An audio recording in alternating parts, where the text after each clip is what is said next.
Episode 4, Donnie and Jonny, story time. And this is the episode I call the catch-up. This is the collect-all. We've already done 3 episodes. We're gonna have a review? Again, I mean, doesn't that usually come around episode 20 or 25, 30, 26? I don't know what the actual number is. Have you talked to people lately? Have you noticed people's attention? I stay in my room a lot. People are not paying as close attention. So a little bit of a catch-up, a little bit of chance for people to take a breath and catch up as to what's going on here, sure. I think is great. So where to begin? Sisters-in-law. I'm not going to start there. Okay. So I did write a play called Sisters-in-Law, and we're going to talk about that. Yeah, you did. We're not going to talk about it One now. of the things that you've done, one of your many accomplishments, which gives you this swollen ego, was the fact that you wrote. That left a mark. Did you mean to say that? Because that came out. That some of the thoughts are coming out. I wasn't listening. I'm just trying to build you up here for the audience, because they probably hate you by this point. You're dissecting great jokes and taking the humor out of them. It's funny you say the audience probably hates you now, because I was going to save this for later, but your rampant anti-Semitism has always fascinated me. Okay, go ahead. Because you've been in show business 60 years? 50? At least. Right. No, it's 60 plus. You've been in show business 60 plus years. That's right. You have been one of the iconic writers and creators of television. That's right. I know it's right. Just please let me finish one sentence. It'll go faster and we'll be able to get out of here. I have to speed you up, actually. You slow down. You wrote for geniuses like, and it's hard to believe, Jack Benny. Yes. And went to Jack Benny's house. Jimmy Durante. Yeah, hung out with Jimmy Durante. Danny Thomas. Yes. Yes, he was a guest on the Jimmy Durante show that I was a writer on. You again. I swear, this need to interrupt. It's I don't get it. Well, you sparked my memory. I'm thinking of who else was on that show. It had Frank Sinatra and Sammy Davis and George Burns, Milton Berle. And you knew Sinatra. You had dinner at Jilly's. At Jilly's, yeah. That was even before I got into television. Yeah, when I was on the road with Slappy White, I was in New York a lot, and I would go up to Jilly's and hang out at Jilly's. Jilly Rizzo was Frank's bodyguard, friend, and boon companion. Boon companion, yes. And he had a club. Excuse me. He had a club on West 42nd Street called Jilly's. And Frank would occasionally come in there, and I made it my hangout, and I became friends with Jilly first. And how old were you at that point? 19 or 20, right in there. And for those of you who don't have your baseball card and can't look on the back, you grew up in Rhode Island. That's right, Cranston, Rhode Island. You grew up in Cranston, Rhode Island. Yes. Your father was a proprietor of a furniture emporium. Yes, much like your dad, right? My father was also in the furniture. That's actually one of the ways we bonded was over credenzas. Are we going to get back to the anti-Semitism? Because oh, right. Yeah. I'm a little perplexed by this. So your hatred of Jews. I'm curious about it for a couple reasons. Go ahead. You don't want me to interrupt you here, right? The show business is so filled with... I think I'm actually more Jewish than you are. So if it's hatred, it has to be self-loathing, which I assume you're familiar with. I'd like to go into this. You think I'm more Jewish than I am. I think I'm more Jewish than you are. I think you're more Jewish than I am. Go ahead. Wait. It doesn't matter. But why do you think you're more Jewish, and in what ways does your Judaism express itself versus mine?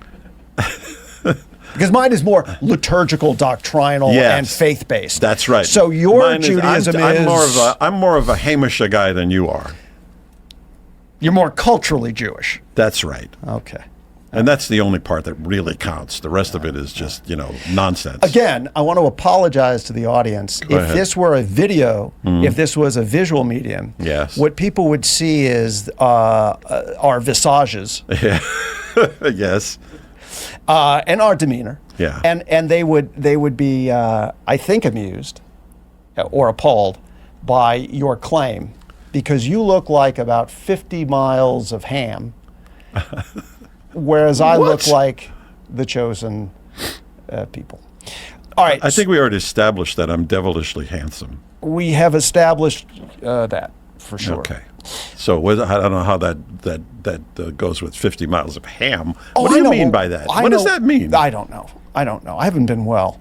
If I'd been well, I'd have a job and we wouldn't be doing this. So probably so. Yeah. So anyway, the point of the episode was to catch people up. So just to be clear, you've told several jokes. Yes. And one of the jokes. Want to hear another one? Yes. Okay. This young guy is at a function. It doesn't matter what it was, a wedding, a funeral. It doesn't really make much difference. But he sees a woman standing at the bar. What if it's an execution? Would it make a difference then? No. All right, my bad. He looks across the room at an execution and he sees this woman who's older but still really good looking. And he thinks to himself, wow, I wonder if she's got a daughter. That would be cool. So at some point later, after the execution or after the wedding or after the funeral, he finds himself talking with her, and he says, wow, you really are a great-looking woman. She says, listen, let me ask you a question, son. Have you ever had a sportsman's double? And he says, well, I don't know. What is that? She says, it's a mother and daughter at the same time. And he says, no. She says, today's your lucky day. Come with me. And they go back to her house, and she walks in and she says, hey, Ma, you still awake?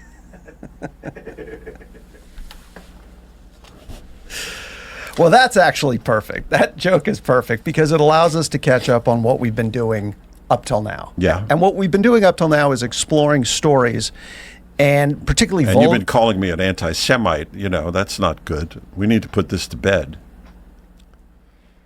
Okay. Do you want to apologize for being an anti-Semite? I mean, how would you like to put this to bed? We're talking thousands of years. How are you going to make this right? Yeah. Yeah, it's a good question. Go ahead. Are we going to finally put this to bed? How are you going to make your anti-Semitism right with me? Well, it doesn't exist. So. Oh, well, sure. Denial. So, isn't that the most common? It would be denial if it were not factual. No, I kid, and you kid? I kid. That's a vicious kid. It's kid. terrible. It just shows the depth of your jealousy. You are not, to my knowledge. The only way you can knock me down is accusing me of being an anti-Semite. That's a horrible thing to say to a person. You're not even close to the most anti-Semitic person I know. I'm not anti-Semitic whatsoever. Awfully defensive. Awfully defensive.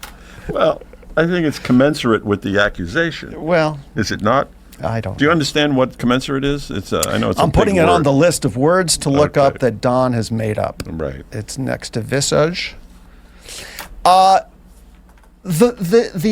Your attraction to vulgar stories. Yes, I love vulgar stories.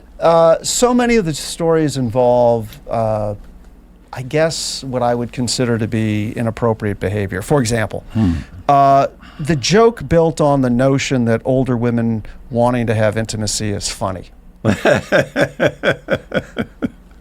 Yes. Where does that come from? It just comes from life experience. I find that women of all ages are interested in intimacy. That doesn't necessarily mean whatever's passing through your dirty mind. Intimacy can be holding hands at a ball game and keeping score. Is that what she meant when she says, hey, Mom, I want you to meet someone? Is that what the joke was? Was that, for those who have listened to the other episodes, the statutory rape joke you enjoy so much? Yes. Yes, I do. The bestiality joke that you seem Which one is that? The pig, Bob and Helen, or what was her name? The best part I forget her name. Do you know what the best part of that joke Gladys? is? The best part of that joke is it's such a throwaway line, and I've heard you throw it away several times. It makes you laugh every time. You say, as it so happens, a yacht sank off the island. That's right. Filled with supermodels, all of whom drowned except one. Yeah. Sad. It's very sad. Yeah. And utterly unnecessary. Why the detail that they all drowned? It's a tribute to Norm Macdonald. Norm Macdonald would add details to jokes that were irrelevant, but it became funny because there was more to the joke. He would go on these tangential rides. Wait, I want to write tangential. Yeah, write that down. Tangential, by the way, is when you get horribly burned. Well, it wouldn't be horribly burned if you're tanned. I mean, you know, if you were going to split hairs here. Norm Macdonald. Yes. Genius. The intelligence of the jokes, the intelligence of the digressions, the intelligence of the things he threw in. Yeah. That's very much your style of humor. When you started out 120 years ago with Slappy White in the 60s. 121 now. Was anyone doing stuff like that? Or is that a relatively new... No, Richard Pryor came along right about the time that I started with Slappy. You know, our first gig together was at the Apollo Theater. You and Slappy White? Yeah, in 1967. I had met him a week earlier. I went to see him in a club in Rhode Island, and I was writing jokes for comedians who came through town while I was at the same time working in the furniture store. 19 years old. Yeah, right about there. And he was doing a routine called the First Black Vice President, which was set up punchline. You know, where do you stand on unemployment? At the head of the line. Set up punchline. And so I wrote a bunch of those and brought them to him at this club he was working in Rhode Island on a Saturday night. And he said, how'd you like to go on the road with me? I'm using waiters and busboys. He asked me if I could read. I said, yeah, I could read. So he was looking for a straight man. He was looking for a straight man. And somebody who could write jokes was a bonus. So he said, I'll give you $300 a week. I'll pay your expenses. And we go on the road and open at the Apollo Theater next Friday night. So I said, sure. and I went home the next morning and told my parents I was leaving town with a 52-year-old black guy named Slappy. How was that received? Not good. It was not well received. But it happened.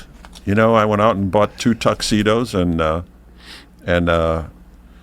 drove up to his place in New York and stayed in his guest house, and we worked on the act and opened at the Apollo that Friday with Jackie Wilson and Big Maybell. We're gonna come. Shh. Go ahead. We're gonna come back to that.